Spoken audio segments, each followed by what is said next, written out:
بنگلے پر واپس پہنچتے ہی میں نے شرافت علی کو فون کیا۔ معلوم ہوا کہ وہ ابھی کچھ ہی دیر پہلے سو کر اٹھا تھا اور اب مجھے فون کرنے ہی والا تھا۔ اسے دوپہر کو بنگلے میں ہونے والے ہنگامے کی اطلاع مل چکی تھی، لہٰذا وہ مجھ سے اس کے بارے میں معلوم کرنے لگا۔ میں نے کہا، اس کی تم فکر نہ کرو، وہ کوئی ایسا اہم معاملہ نہیں تھا، اور جس قدر جلد ممکن ہو میرے پاس پہنچو۔ ایک نہایت اہم مسئلہ درپیش ہے، اس سلسلے میں تمہارے مشورے کی ضرورت ہے، مگر جلدی آنا، دیر بالکل مت کرنا۔ بات کیا ہے یار، کچھ تو بتاؤ، آخر ایسا کون سا اہم مسئلہ اٹھ کھڑا ہوا ہے؟ تم آ جاؤ گے تو سب کچھ بتا دوں گا میں تمہیں، فون پر کرنے والی بات نہیں ہے یہ۔ اچھا، پھر میں آ رہا ہوں، تم انتظار کرو۔ اور وہ لیزی کہاں ہے اس وقت؟ او یار، کیسا آدمی ہے تو؟ میں تجھ سے کہہ رہا ہوں کہ تو وقت برباد نہ کر، اور تو سوال پر سوال کرتا چلا جا رہا ہے۔ اچھا بھائی ٹھیک ہے، ناراض نہ ہو، بس پہنچ رہا ہوں میں 10 منٹ میں۔ اس نے ریسیور کرڈل پر رکھ دیا۔ میں بھی ریسیور رکھ کر آبی کے پاس آن بیٹھا۔ آبی نے پوچھا، کیا ہوا، آ رہا ہے وہ؟ ہاں، کہہ رہا تھا بھی 10 منٹ میں پہنچ رہا ہوں۔ اسے دوپہر والے قصے کی بھی خبر ہو گئی ہے۔ اچھا، تو کیا وہ ہماری غیر موجودگی میں یہاں آ چکا ہے؟ آبی نے حیرانگی کا اظہار کیا۔ نہیں، وہ تو تمام دن سوتا رہا ہے، ابھی کچھ ہی دیر پہلے اٹھا سو کر۔ شاید بنگلے کے دربان نے ہمارے جانے کے بعد فون کیا ہوگا اسے، اور اس کے کسی ماتحت کو یہاں کی رپورٹ دے دی ہوگی، جس نے بیدار ہوتے اسے خبر کر دی۔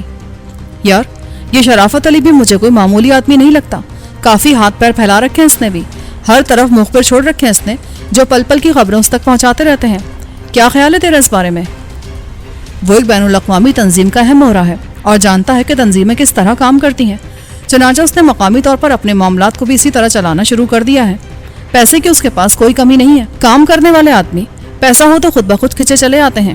پیسہ اور تجربہ اس کا ہے، کام دوسرے کرتے ہیں اس کے لیے، پھر وہ باخبر کیوں نہ رہے گا؟ ہاں یار، ٹھیک کہتا ہے تو، ذہین اور سمجھدار لوگ تجربے سے فائدہ اٹھاتے ہیں، خود پیچھے جا کر دوسروں کو ڈھال بنا لیتے ہیں اپنے لیے۔ ایسے لوگ ہمارے معاشرے میں عزت بھی پا جاتے ہیں۔ ایک ہم ہیں جنہیں آج تک ایک پناہ گاہ بھی میسر نہ سکی۔ بات یہ ہے آبی، ہم نے اپنی موجودہ زندگی کو کبھی سنجیدگی سے لیا ہی نہیں، ہم نے ذہنی طور پر کبھی اسے قبول ہی نہیں کیا۔ حالات ہمیں نتنے راستوں پر ڈالتے اور ہم سے طرح طرح کے جرائم کراتے رہے ہیں۔ ہم نے کبھی اپنے ذاتی فائدے کے لیے یا دولت کے لالچ میں کوئی جرم نہیں کیا، اسی لیے کسی کام کی کبھی منصوبہ بندی نہیں کی۔ یہی خیال کرتے رہے کہ بس اس بار ہمیں اس دلدل سے نکلنے کا راستہ مل جائے اور ہم کسی پرسکون گوشے میں بیٹھ کر ایک باعزت زندگی کا آغاز کر سکیں گے۔ ہم نے اپنے لیے جرائم کے راستے کا انتخاب ہی کب کیا تھا یار، جو اس کے بارے میں کچھ سوچتے اور اس میں کامیابی کی راہیں تلاش کرتے۔ ہاں یار، ہم تو بس حالات کے ریلے میں بہتے پھر رہے ہیں، ورنہ ہم نے ایسا کبھی نہیں سوچا تھا۔ آبی بولا، اور یہ حالات ہمیں بہاتے ہوئے اب اس مقام پر لے آئے ہیں جہاں سے ہم نظر بچا کر آگے نہیں بڑھ سکتے۔ ہمارے سامنے ایسے لوگ آ گئے ہیں جو ہمارے ملک کی سلامتی اور قومی اتحاد کو پارا پارا کر دینے کے در پہ ہیں۔ وہ نہایت مکار اور بڑے وسائل کے مالک ہیں، ان کی جڑیں اکھاڑنے کے لیے ہمیں سمجھ بوجھ اور سرد مزاجی سے قدم قدم آگے بڑھنا ہے۔ ہماری ذرا سی غلطی، معمولی سی چوک ہماری تمام محنت پر منٹوں میں پانی پھیر سکتی ہے، اسی لیے میں تمہیں جذبات میں بہہ جانے سے روکنے کی کوشش کرتا ہوں۔ اب یہ جیرالڈ ہمارے لیے پریشانیاں کھڑی کر سکتا ہے، بہرحال اب جو ہوگا اس سے بھی نمٹنا ہی ہوگا ہمیں۔ کیا ہوا بھائی، کس سے نمٹنے کی بات کر رہے ہو؟ کیا کوئی اور پھڈا کر بیٹھے ہو؟ شرافت علی نے ڈرائنگ روم میں داخل ہوتے ہوئے کہا۔ آؤ یار شرافت علی، بیٹھو، یہ پھڈے شڈے تو ہمارا اوڑھنا بچھونا بن کر رہ گئے ہیں، ہر جگہ ہمارے ساتھ ساتھ رہتے ہیں۔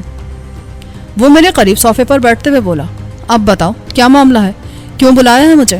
میں نے اسے آبی اور جیرالڈ والے جھگڑے کی ساری تفصیل بتانے کے بعد کہا، اب تو ہی بتا یار جی، اس نئی صورتحال میں ہمیں کیا کرنا چاہیے؟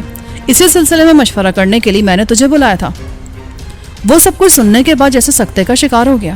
کئی لمحے وہ ساکت بیٹھا مجھے تکتا رہا، پھر ایک لمبی سانس لے کر آہستہ سے بولا، یہ تو بہت برا ہوا یار جیلانی، بہت ہی برا۔ جیرالڈ، جسے کاروباری اور عوامی حلقوں میں الیگزینڈر کے نام سے جانا جاتا ہے، ان کا بہت ہی خاص آدمی ہے۔ یہاں ان کا سارا جائز اور ناجائز کاروبار، سارا لین دین اسی کے ذمے ہے۔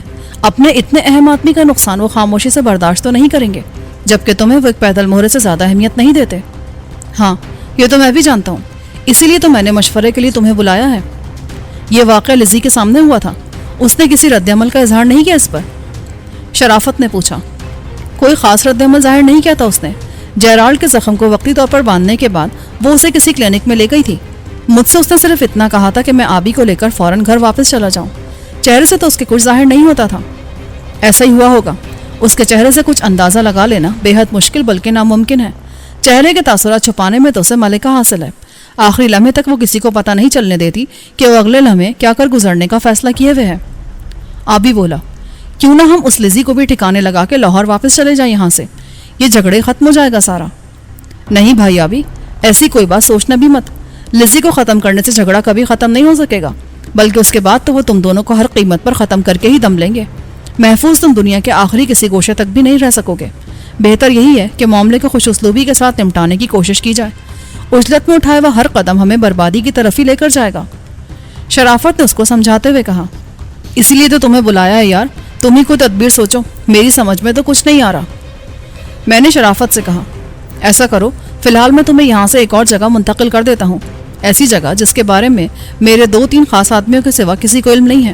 تم دونوں وہاں رہو اور میں لزی سے مل کر یہ جاننے کی کوشش کرتا ہوں کہ اگر جیرالڈ مر جاتا ہے تو تنظیم تمہارے خلاف کس حد تک جا سکتی ہے، اور اس کے بچ جانے کی صورت میں ان کا رد عمل کیا ہوگا۔ اس کے بعد ہی ہم کچھ سوچیں گے۔ ہاں، تمہاری یہ تجویز کچھ اچھی معلوم ہوتی ہے، لیکن تم خود کہتے ہو کہ ان کے وسائل لامحدود ہیں۔ پھر کیا وہ یہ نہیں جان سکیں گے کہ ہم کہاں ہیں اور کس نے ہمیں ان کی نظروں سے چھپانے کی کوشش کی ہے؟ انہیں اس کا علم ہو جانے کے بعد تمہاری پوزیشن کیا ہوگی؟ میں یہ پسند نہیں کروں گا کہ میری وجہ سے تم مصائب کا شکار ہو جاؤ۔ نہیں یار، میرا خیال ہے ایسا نہیں ہوگا۔ میں انہیں اپنے اوپر شک تک نہیں ہونے دوں گا۔ بس یہاں سے نکلتے وقت اس کا خیال رکھنا ہوگا کہ کوئی ہماری نگرانی پر مقرر نہ ہو اور وہ تعاقب کرتا ہوا تمہارے نئے ٹھکانے تک نہ جا پہنچے۔ اس کی اس بات پر مجھے اچانک فیروز کا خیال آ گیا۔ لزی کے ساتھ جاتے وقت میں نے ظہیر احمد کی کار کے پیچھے اس کے آدمیوں کی پیلی مزدہ کار بھی دیکھی تھی۔ وہ رضویہ کالونی سے نکلنے کے بعد دوبارہ دکھائی نہیں دی تھی، لیکن اس وقت مجھے خیال بھی نہیں رہا تھا۔ ظہیر کے چکر میں پڑ کر میں اسے بالکل ہی فراموش کر بیٹھا تھا۔ وہ کار اب بھی بنگلے کے آس پاس کہیں موجود ضرور ہوگی۔ میں اس کار میں اپنی نگرانی کرنے والوں کے ذریعے فیروز سے رابطہ قائم کر کے امداد طلب کر سکتا تھا۔ میں نے شرافت علی سے کہا، یار شرافت، میں تو یہ بھول ہی گیا تھا، میرے یار گریگری نے یہاں میری حفاظت اور دیکھ بھال کا خاصا معقول انتظام کر رکھا ہے۔ اس کے آدمی ہر وقت میری نگرانی کرتے رہتے ہیں، مگر اب تک میں نے ان سے کسی معاملے میں امداد طلب نہیں کی ہے، اسی لیے وہ بس دور دور سے ہی تماشائی بنے دیکھتے رہتے ہیں۔ اب میرا خیال ہے وقت آ گیا ہے کہ مجھے ان سے مدد لے لینا چاہیے۔ آبی جلدی سے بولا، یہ تو بہت ہی اچھی بات ہوگی، اس طرح تو شرافت علی پر بھی کوئی بات نہیں آ سکے گی۔ ہاں، اگر ایسا ہو جائے تو بہت اچھی بات ہے۔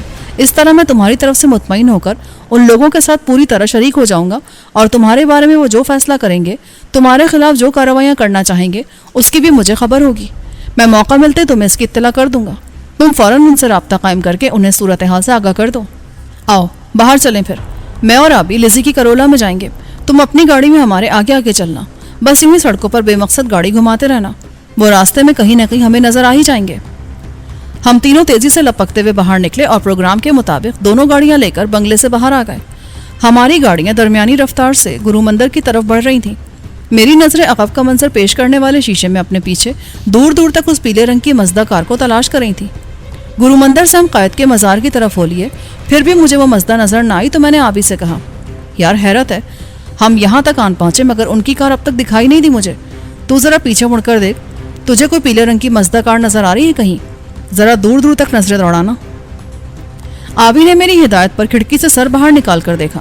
مزار قائد کے سامنے سے ہم گزر رہے تھے جب آبی نے مجھے بتایا، ایک پیلی مزدہ کار دکھائی تو دے رہی ہے مگر صاف طور پر سامنے نہیں آ رہی۔ بڑی بڑی بسوں کے درمیان کبھی کبھی بس ایک ہلکی سی جھلک دکھائی دے جاتی ہے اس کی۔ ٹھیک ہے، اس پرہجوم شارہ پر ہم اسے کوئی اشارہ بھی دیں تو شاید اس کو نظر نہ آ سکے، اس کے لیے کسی ایسی سڑک پر چلنا چاہیے جہاں ٹریفک کم سے کم ہو۔ میں نے شارع قائدین پر اپنی گاڑی موڑ لی۔ شرافت علی کی گاڑی ہماری گاڑی سے آگے تھی اور میں نے اسے موڑنے کے لیے اشارہ بھی نہیں دیا، چنانچہ وہ ایم اے جناح روڈ پر سیدھا نکلتا چلا گیا۔ اس نے اگر مجھے مڑتے ہوئے دیکھا بھی ہوگا تو اتنی مصروف سڑک پر اس کے لیے فوری طور پر شارع قائدین کی طرف واپس آنا کسی بھی طرح ممکن نہ تھا، اس کے لیے اسے ایک لمبا چکر کاٹنا ضروری تھا۔ شارع قائدین پر کچھ دور چلنے کے بعد میں نے اس مزدہ کو ادھر آتے دیکھ لیا۔ اسے دیکھ کر میں نے اپنی کار سڑک کے ایک طرف کر کے اس کی رفتار بہت سست کر دی اور کھڑکی سے ہاتھ باہر نکال کر مزدہ کو قریب آنے کا اشارہ دینے لگا۔ چند لمحے بعد ہی مزدہ کار میرے برابر میں آ گئی۔ میں نے اس کے قریب آتے اپنی کار کی رفتار بڑھا دی اور اس کے ساتھ ساتھ چلنے لگا۔ مزدہ میں 2 افراد بیٹھے تھے، ایک کار ڈرائیو کر رہا تھا اور دوسرا اس کے ساتھ والی سیٹ پر بیٹھا مسکراتی نظروں سے مجھے دیکھ رہا تھا۔ میں نے اسے مخاطب کر کے کہا، مجھے فوری طور پر فیروز سے ملنا ہے۔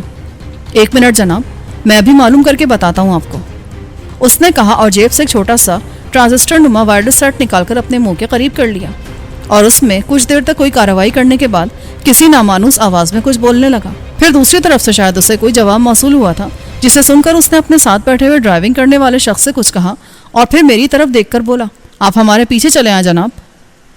انہوں نے اپنی کار ہم سے آگے نکال لی. ہم مختلف اونچے نیچے اور سانپ کی طرح بل کھاتے راستوں سے گزرتے ہوئے شارع فیصل پر جا نکلے.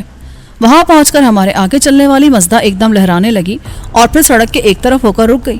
اسی کے ساتھ جس شخص سے میری بات ہوئی تھی وہ کار سے اتر کر یوں اس کا جائزہ لینے لگا جیسے کار میں کوئی خرابی ہو گئی ہو اور وہ اسے سمجھنے کی کوشش کر رہا ہو. میں نے اپنی کار کو ان کی کار سے آگے نکال کر کھڑا کیا اور نیچے اتر کر اس کی طرف بڑھتے ہوئے بولا, کیا بات ہے, کوئی گڑبڑ ہو گئی ہے کیا؟ اس نے اسی طرح اپنی گاڑی کے نیچے جھانکتے ہوئے کہا, ہمارا تعاقب ہو رہا ہے جناب. ایک سفید کرولا بہت دیر سے ہمارے پیچھے لگی ہوئی ہے. ہم اسے اپنے ساتھ لگا کر اپنے کسی ٹھکانے تک نہیں لے جا سکتے. وہ اس دوران پورے انہماک سے گاڑی کا جائزہ لینے میں مصروف تھا. اس کے انداز سے یہی ظاہر ہوتا تھا جیسے وہ مجھ سے اپنی گاڑی کی کسی خرابی کی بات کر رہا ہو. سفید کرولا, میں نے آہستہ سے کہا اور سوچنے کے انداز میں اپنے ماتھے پر ہاتھ پھیرتے ہوئے جدھر سے ہم آئے تھے اس پوری سڑک پر نظریں دوڑانے لگا. وہ سفید کرولا ہم سے زیادہ دور نہیں تھی. وہ رینگتی ہوئی فٹ پاتھ کے ساتھ ساتھ چلی آ رہی تھی. اس کی عقبی کھڑکی سے ایک سفید فام سنہرے بالوں والی حسینہ اپنا سر باہر نکالے ہمیں دیکھ رہی تھی. یہ کون ہو سکتی ہے؟ کچھ جانتے اس کے بارے میں؟ یہ اس جرمن صنعت کار الیگزینڈر کی سیکرٹری ہے جناب. مجھے حیرت ہے کہ آپ کا تعاقب کیوں کر رہی ہے. اوہ, تو اس کا مطلب ہے انہوں نے ہم پر پہلے ہی پہرا بٹھا دیا ہے. ہم نے فیصلہ کرنے میں دیر کر دی. کیا کوئی گڑبڑ ہو گئی ہے جناب, یا انہیں کسی طرح کا شک ہو گیا ہے آپ پر؟ زبردست گڑبڑ ہو گئی ہے یار. میرے دوست آبی نے الیگزینڈر کو شدید زخمی کر دیا ہے. پھر تو آپ کا ہر حال میں باس تک پہنچنا بے حد ضروری ہو گیا ہے. ٹھیک ہے, آپ اپنی کار میں چل کر بیٹھیں, میں اس کا انتظام کر کے ابھی آتا ہوں. اس نے سیدھا کھڑا ہو کر کچھ سمجھ میں نہ آنے والے انداز میں ہاتھ جھٹکتے ہوئے کہا. میں واپس اپنی کار میں بیٹھ گیا اور اسے سٹارٹ کر کے آہستہ آہستہ آگے بڑھنے لگا. وہ شخص چند لمحے ادھر ادھر دیکھتا رہا, پھر اپنی پتلون کی جیبوں میں دونوں ہاتھ ڈال کر اس سفید کرولا کی طرف چل دیا. میری کار کو حرکت میں آتے دیکھ کر کرولا کی رفتار میں اضافہ ہو گیا تھا. اس نے ہاتھ کے اشارے سے کرولا کو رکنے کے لیے کہا, مگر وہ اس کا اشارہ نظر انداز کر کے آگے بڑھتی چلی گئی. میں نے اپنی کار کی رفتار میں اضافہ کر دیا اور اگلے چوراہے پر پہنچ کر تیزی سے اسے واپس آنے والی سڑک پر موڑ دیا. مجھ سے غلطی ہو گئی تھی. میرے اس نگہبان نے کہا تھا میں اپنی کار میں بیٹھوں, وہ اس تعاقب کرنے والی کار کا کوئی انتظام کر کے آتا ہے.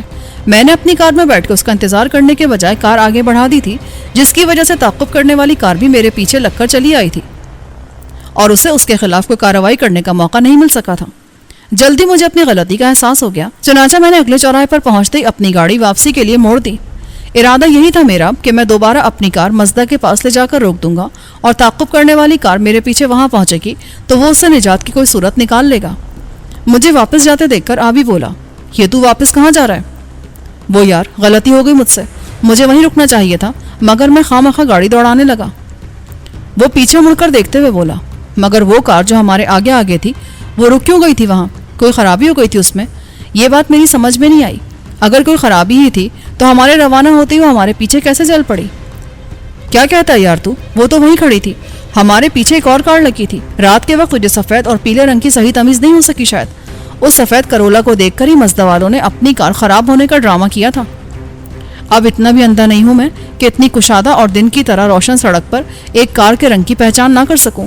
ہمارے پیچھے سفید کرولا ہی تھی, مگر اس کرولا کے پیچھے وہ مزدا لگ گئی تھی. تو نے اپنی گاڑی ادھر موڑ لی, مگر وہ گاڑیاں سیدھی چلی گئیں. یقین نہ ہو تو خود دیکھ لے, وہ مزدا نظر آ رہی ہے تجھے کہیں؟ اس اسنا میں ہم اس جگہ پہنچ گئے تھے جہاں میں مزدا کو کھڑا چھوڑ کر گیا تھا. آبی ٹھیک کہہ رہا تھا, اب وہاں کوئی کار موجود نہیں تھی. مزدا واقعی کرولا کے پیچھے جا چکی تھی. لہٰذا میں نے اسی چوراہے سے اپنی گاڑی ایک بار پھر موڑ کر ڈرگ روڈ کی طرف دوڑانا شروع کر دی. یہ تو بہت برا ہوا ابھی یار, پتہ نہیں وہ کدھر نکل گئے ہوں گے. اگر سیدھے گئے ہیں تو اس سڑک کا آخری سرا ہمیں سینکڑوں میل چلنے کے بعد بھی نہیں مل سکے گا, اور اگر راستے میں کسی طرف مڑ گئے ہیں تب بھی ہمارے لیے یہ معلوم کرنا ناممکن ہے کہ وہ کس طرف مڑے ہیں. انہیں تلاش کرنا تو بہت مشکل ہو جائے گا یار. آسمان سے گرا کھجور میں اٹکا اسی کو کہتے ہیں بیٹا جی. اب رات بھر کراچی کی سڑکیں ناپتے رہو, شاید کہیں مل ہی جائے وہ, مگر اب یہ مقدر کی بات ہوگی. اگر آج کی رات خوار ہونا لکھ ہی دیا گیا ہے تو پھر اسے کون مٹا سکتا ہے؟ بکواس نہ کر ہر گھڑی, کبھی کو اچھی بات بھی منہ سے نکال لیا کر. ٹھیک ہے, میں منہ بند کر لیتا ہوں, تو سوچ اچھی باتیں اور دوڑاتا رہے گاڑی کو چاروں طرف. اچھا ٹھیک ہے, اپنی بک بند کر لے اور اس ساتھ والی سڑک پر نظر رکھ. اگر وہ واپس آئے تو ادھر سے ہی گزریں گے. میں سامنے دیکھ رہا ہوں, آگے کہیں رک کر وہ ہمارا انتظار کر رہے ہوں گے تو مجھے دکھائی دے جائیں گے. ٹھیک ہے, میں دیکھ رہا ہوں ادھر سے گزرنے والی گاڑیوں کو. ویسے مجھے آبی کچھ کہتے کہتے ایک دم چپ ہو گیا. کیا ہوا, چپ کیوں ہو گیا تو؟ کچھ یاد آ گیا تجھے؟ بس اب مجھے خاموشی رہنے دے, کچھ زبان سے نکل گیا نا تو خواہ مخواہ تیرا پارا چڑھ جائے گا.